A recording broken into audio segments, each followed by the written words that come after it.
Without two of their better hitters in the lineup, the Atlanta Braves offense goes silent on Thursday as they run up against Aaron Nola and finish with a split of the four-game series against the Phillies. We'll break down that game, also answer some of your Twitter questions, and set you up for the series with the Marlins over Memorial Day weekend. All of that on today's episode of Lockedon Braves. So let's get into it.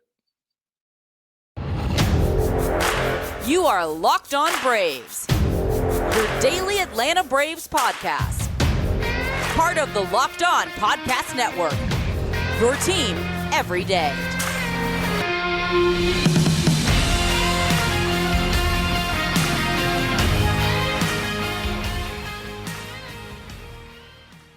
Hey, and welcome back to Locked On Braves, part of Locked On Sports Atlanta, where we cover your favorite Atlanta sports teams each and every day. I am your host, Jake Mastroianni. You can follow me on Twitter at shortstopball. Check out my bio there to see everywhere I am covering the game of baseball, including the Atlanta Braves in written form over at tomahawktake.com. You follow me on Twitter. You see I've been covering the SEC college baseball tournament this weekend as well. That's been a lot of fun watching some of the top prospects in the college game. Also, make sure you follow the podcast on Twitter at LockedOn_Braves. Make sure you rate, review, and subscribe to the Locked On Braves podcast wherever you get your podcast. Subscribe to us on YouTube as well. It does help out the show a ton. And as always, thank you for making Locked On Braves your first listen each and every day. We post episodes daily, 5 days a week, Monday through Friday, and are free and available on all platforms. On today's Friday episode, we're going to break down Thursday's loss to the Philadelphia Phillies, and then we're going to jump into a lot of your Twitter questions. Got some on the outfield situation, Spencer Strider's role, and then we'll preview the upcoming series against the Marlins over the weekend. But let's start with Thursday's 4-1 loss to the Philadelphia Phillies. Braves had an opportunity to win this four-game series. Got a good start from Kyle Wright, which we'll talk about more here in a minute. But the biggest story, obviously, no Ronald Acuna again in this game. As Brian Snitker also already said that he will not play on Friday either. Marcell Ozuna was a late scratch from Thursday's game. It looks like he will be in the lineup on Friday. So right there, you're without your leadoff hitter and who has now become your number 3 hitter, who is on a 12-game hit streak. That's tough to overcome, especially when you're going up against a pitcher like Aaron Nola, who unfortunately had his good stuff going on Thursday night. And so you can understand maybe why the Braves offense was down a little bit after 3 straight games of double-digit hits, just weren't able to get that done on Thursday, and they do drop the game 4-1. They had some chances early on in this game. In the second inning, they had 2 on with 1 out. Adam Duvall hit a ball really hard, but unfortunately right to a defender, and that found the glove.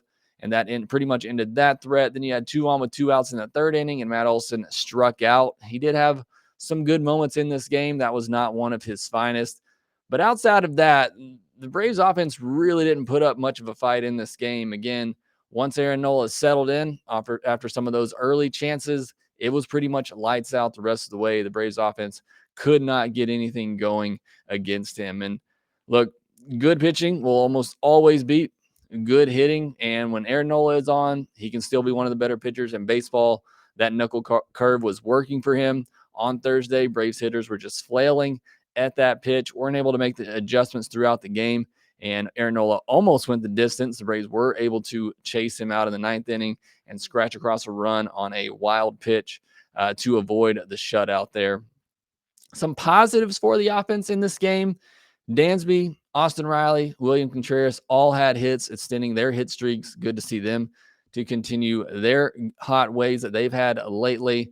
And then Matt Olson, I mentioned the strikeout there in the third inning where he had some runners on, chance to do some damage, but he did end up having 2 doubles in this game. And it's the one in the 9th inning that I want to talk about, because this to me was a very encouraging sign. It was a 93-mile-per-hour fastball located well on the black inside corner, and he was able to pull his hands inside of that baseball and drive it out to right field off the right field wall with an exit velocity of 102 miles per hour. Those pitches have been beating him up and in, and he's able to turn on that ball, get his hands inside, and drive it with authority. That is a good sign. Again, 2 doubles in this game.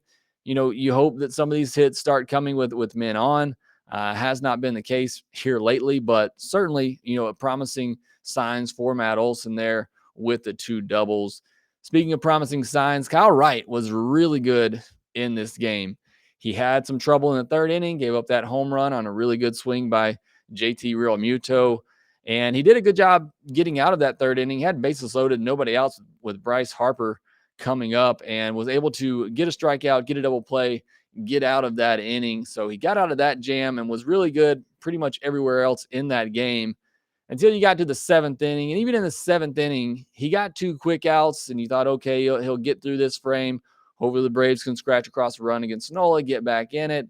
Then he walked Kyle Schwarber on 4 pitches, and then he grazed JT Realmuto with a pitch, setting up 2 on with 2 outs. And he's at 92 pitches.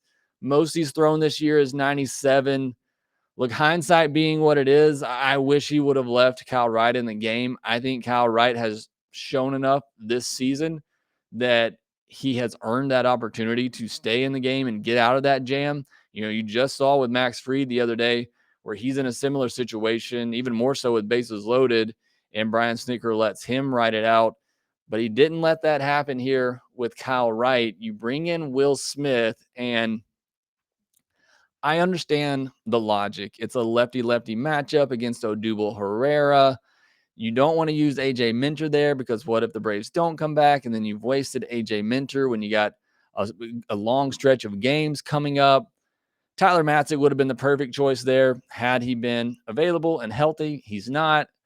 Brian Snitker goes to Will Smith, and my biggest problem here is that you look at the matchups, and Odubel Herrera has crushed Will Smith in his career. 5 for 8 coming in, 6 for 9 going out. He had a big 2 RBI hit there that put the game away, put it on ice. And look, obviously, I know a lot of you didn't love the move. Now, obviously, in hindsight, you hate the move. I would have liked to see Kyle Wright get an opportunity to finish off that inning, but he didn't. You went to Will Smith. Will Smith gave up the hit, those 2 runs score. And again, that was pretty much the game right there. So, that is the controversial topic coming out of this. Will Smith has not been good lately, and again, gives up those 2 inherited runners. And the very unfortunate part of that is it makes Kyle Wright's final line look like it wasn't a great game for him, when in reality, it was a very good start for him. 6 2/3, just those 3 earned runs. So hate that for Kyle Wright. Hate that for the Braves. You never know what would have played out differently if Will Smith gets that out, or if you leave Kyle Wright out there to try to get out of that jam. I'm sure Brian Snitker is second guessing himself today, but today is a new day, and hopefully the Braves will get back to a winning ways. We'll preview that matchup in the last segment. But next, I want to get to your Twitter questions, including some questions about what to do with the outfield and what is the role for Spencer Strider going forward. We'll talk about that next. I love brownies, but you know what I love more? It's a brownie batter. Sometimes I eat half the batter just while I'm making the brownies. Imagine if you could lick that brownie spatula clean and get some protein in. Well, you're in luck because Built has created a new creation, and it is one that is better than ever. The Brownie Batter Puff. And that's right, the Brownie Batter Puff. This puff takes protein bars to a whole new level, and they're available right now on Built.com. If you haven't tried Puffs yet, I'm not sure why you haven't. Puffs are chocolate-covered marshmallow protein bars, deliciously flavored marshmallows covered in 100% real chocolate, just like all Built bars are. 140 calories, 17 grams of protein, and only 7 grams of sugar on the Brownie Batter Puffs. They are the perfect pick-me-up for any day. And they are made with collagen protein, which your body absorbs more efficiently and provides tons of health benefits. The Brownie Batter Puffs will have you completely forgetting that you are eating a protein bar. No need to pinch yourself. This is for real. Go to Built.com to get the Brownie Batter Puffs now. Go to Built.com and use our promo code LOCKED15 and you'll get 15% off your order. Again, use promo code LOCKED15 for 15% off at Built.com. All right, generally I do a mailbag on off days, but with how poorly the game was on Thursday and just not a ton to talk about there, decided to do a little Q&A session on Friday's podcast. So got a couple of questions submitted from you that I wanted to go over on the podcast today. First one comes from Chris Shaffy 84, says, can the Braves maintain without having another solid outfield option until the All-Star break. My initial reaction to this was, yes, I think they can survive. But the more I think about it, I don't know that they can. And you look at your outfield options right now, and it's Duvall and who else? Because the health of Acuna obviously plays a big role into this. If Acuna is healthy and you can run him out there in the outfield every day, then you feel a lot better about your outfield options. But I don't know that the Braves can count on that right now with these continued nagging injuries that he's having as a result of coming back from a very significant injury. And I think that's just going to continue to be the case. You're going to continue to have these things pop up. You're going to have to continually use him in that DH spot where you would rather put Marcell Ozuna. And so that leaves the outfield in a very vulnerable state because you had Adam Duvall, Travis Demerit, Marcell Ozuna. We tried Orlando Arcia out there, Guillermo Heredia, William Contreras we tried out there. The options just aren't great, and particularly when Adam Duvall is not hitting at all. And I talked about this with Grant McCauley yesterday after the postcast, is if it weren't for Duvall's defense, he probably sits for a little while to try to reset things. But who are you going to replace him with? And this has been the thing that I've been saying for fans that are, wanting these players to get removed, to cut them, release them, whatever. Who are you replacing them with? Unless you're going outside of the organization, the options just aren't great right now for Brian Snitker. And you're going to have to hope that these guys turn things around. But Acuna not being healthy and not being able to play in the field every day really kind of hurting the outfield situation. Duvall, while he's been great defensively in center, who knows what kind of effect that's having on him at the plate. I know on Thursday, Snitker decided to go with Heredia in center field, moving Duvall to a corner spot where, he really should be playing. Maybe that helps settle him down at the plate a little bit more. It's hard to tell. I don't know. He's been honestly just so bad this year, but so is Heredia, striking out nearly 60% of the time. Travis Demerit was good for a while, and now he's 0 for his last 33 at the plate. Arcia and Contreras did not look great out there defensively. Ozuna, we know, is not great out there defensively, but those three guys are at least hitting. It's a tough situation right now. So I don't know if the Braves can survive without going out and finding an external option for the outfield to kind of hold things over right now. And it's hard to make those kind of moves to get an impact bat at this point in the season. I mean, at the earliest, you probably see something happen in June. So there's not a lot that the Braves can do right now, and they have to hope that these guys can hold it together until the All-Star break or until the trade deadline and keep them afloat out there. But the options just aren't great at the moment. And that kind of leads to our next question. This one from L1D. He says, when Drew Waters is healthy, is there a reason we don't bring him up?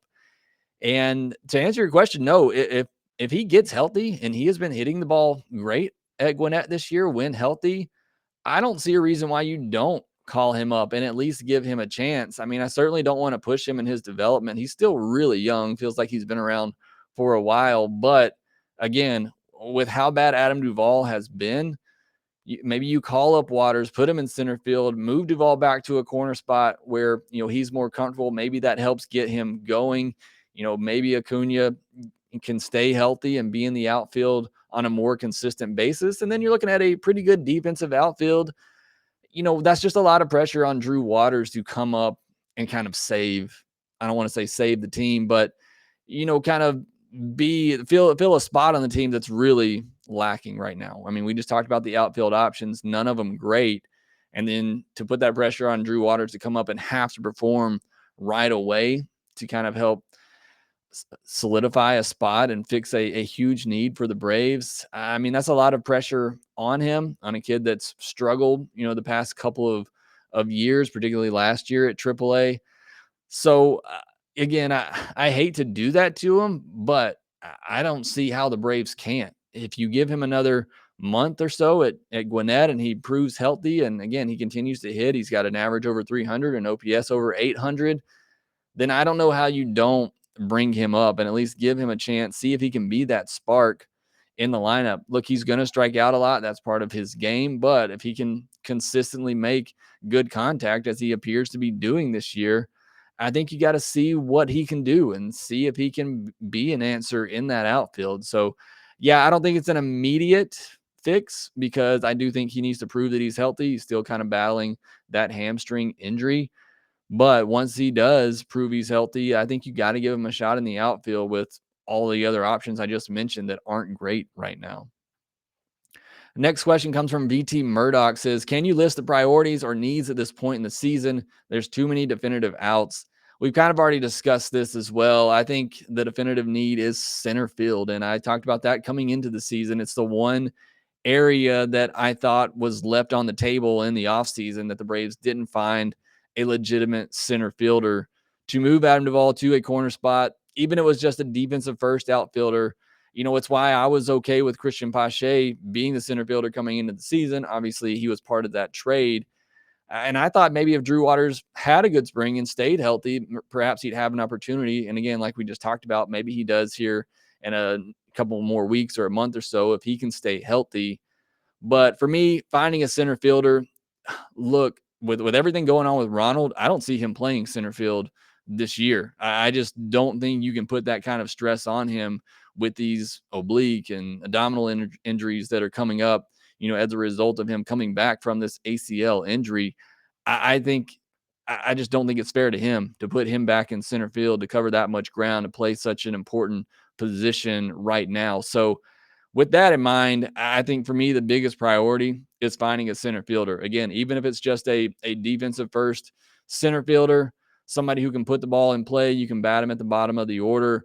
I think that's their biggest priority. Again, I thought that was a priority in the offseason. And the one thing that Alex Anthopoulos didn't get done, finding a true center fielder to fit that position. Again, where are you going to find that right now? It's not really something I've looked into or researched. You got any ideas? Let me know in the comments section on YouTube. But for me, that's the biggest priority, finding a center fielder. You do that and you move the ball back to a corner spot. Again, hopefully he gets his bat going again, and hopefully Acuna can come back and at least play in right field for a little while.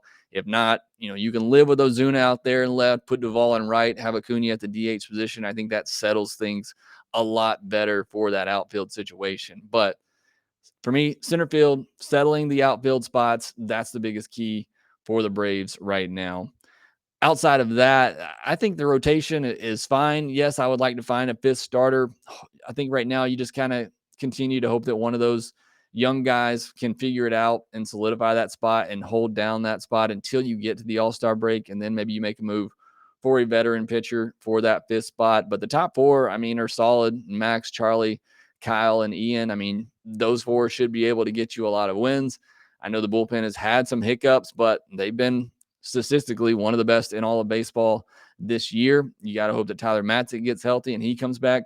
Kirby Yates could get healthy and be back by the All-Star break. So I think the bullpen is fine. Maybe you make a move or two there to kind of sure it up a little bit, but I think the pitching is fine. For me, the priorities are the outfield and in particular center field. I think that needs to be fixed at some point and hopefully some point soon. Last question here comes from Brando. Says Spencer Strider, weapon out of the bullpen or moved into the rotation. Which do you believe is the best role for him this season? And want to throw in that, and I'm glad you included that in the question. Look, coming into the season, and you can go back and listen to the podcast, I said I'd rather see Spencer Strider spend all year at AAA, continue to develop as a starter, continue to develop that third pitch, and try him out in the, maybe bring him back in the bullpen later in the year, but have him ready as a starter for next year because I believe, and I still believe this, that he has the potential to be a top of the rotation starter. I compared it a little bit to Freddie Peralta and the fastball combination that he has, and he's turned himself into a top of the rotation arm. I think Spencer Strider could be similar to that kind of path and become that top of the rotation arm. But for this season, I think you have to ride him out in the bullpen, and I think that's where he has to stay at this point. With the injuries to Luke Jackson, Tyler Matzik, I think you got to keep him out there in the bullpen, but use him correctly. And this is what I talked about the other day when he came in to relieve Charlie Morton, who wasn't able to get through the fifth inning. Use him correctly. Use him in multiple inning role where he comes on in the sixth inning and pitches sixth, seventh, eighth, or even you bring him in the seventh, let him get the seventh and eighth inning. I don't want to see Snitker turn him into a one-inning reliever. I think that really takes away from the value and weapon that he can be out of that bullpen. So for this season, the rest of this season, I'm on board with keeping Strider in the bullpen if he's used correctly and used as a multi-inning reliever. Long term, looking to next year, I hope they continue to develop him as a starter because that's where I think he has the biggest upside. Even if he's only able to last 5 innings as a starter with the stuff that he has, we've seen his velocity tick down as he goes out for a 4th, 5th inning, even in minor league games that I went back and watched. But even if he can give you 5 innings with that velocity, with that stuff, get you through a lineup 2.5 times with that stuff, I think you got to take that. Again, going back to the Freddie Peralta comparison, he doesn't always go deep in games, but a lot of times he's going to dominate a lineup for 5 or 6 innings. And if Spencer Strider can give you that and he can become that type of starter, I think you have to see if that's in him, and then that's what he can become. So this year, leave him in the bullpen. I think he's in a great role there if used correctly. Next year, long term, I want to continue to see him developed as a starting pitcher. All right, next we'll preview the Marlins series, particularly the matchup on Friday as the Braves look to get a series win at home. Our partners at BetOnline continue to be the #1 source for all your betting needs and sports info. Find all the latest odds, news, and sports developments, including this year's NBA playoffs, Major League Baseball scores, fights, and even next season's NFL futures. BetOnline is your continued source for all your sport wagering information, from live betting to playoffs, esports, and more. Head to the website today or use your mobile device to learn more about the trends in action. BetOnline, where the game starts. It'll be Trevor Rogers and Ian Anderson starting on Friday night as the Braves begin a 3-game series with the Miami Marlins. The Braves jumped all over Trevor Rogers down in Miami for 5 runs on 8 hits and 2 walks in just 4 innings. However, he has been much better on the road this year, giving up a combined 3 runs in 4 starts. So don't think that's just going to happen here in Atlanta on Friday night because of what they did to him last week. He's been very good on the road this season. Ronald Acuna not going to be in the lineup, 4 for 8 against Trevor Rogers, so hate that he won't be in there. Ozzie Albies 5 for 15 against him. Travis d'Arnaud 4 for 8, and Dansby Swanson 5 for 9. So look for those guys to get going on Friday. As for Ian Anderson, took a tough loss down in Miami, was left in the game a little bit too long as Snitker was trying to save some of his bullpen's arms, gave up a couple more runs there, ended up allowing four earned on 7 hits and 2 walks with 6 strikeouts over 6+ innings. He's been kind of up and down in May. One start giving up 1 earned run, then 3 earned runs, 1 earned run, 4 earned runs, but good overall. The typical outing that you'll see from Ian Anderson and take from Ian Anderson as your 3rd starter in the rotation. Aguilar 5 for 14 against him. Jazz Chisholm 5 for 13. Jesus Sanchez 5 for 9. Watch out for him on Friday night. And Jacob Stallings 3 for 6. Got to win this series at home. I mean, that goes without saying for the next 20 games stretch that the Braves have here. Got to start winning these series. Maybe get a sweep in there, 1 or 2 sweeps in there as well to get back in this hunt in the NL East. Need to win this game on Friday night in particular. The Saturday pitching matchup is not very favorable for the Braves. You have Sandy Alcantara versus Tucker Davidson. So winning this game on Friday night, very key in order to win this series. But hopefully the Braves can get it done. Hopefully they get a sweep, but I'll take a series win at this point. Either way, I hope you have a great Memorial Day weekend. Me and Grant McCauley will do the postcast after Friday's game, and then we will be off until Tuesday. So hope you all have a great long weekend. Make sure you go follow the podcast on Twitter at @LockedOn_Braves. Subscribe to us wherever you get your podcast. Subscribe to us on YouTube as well. And we will talk to you next time.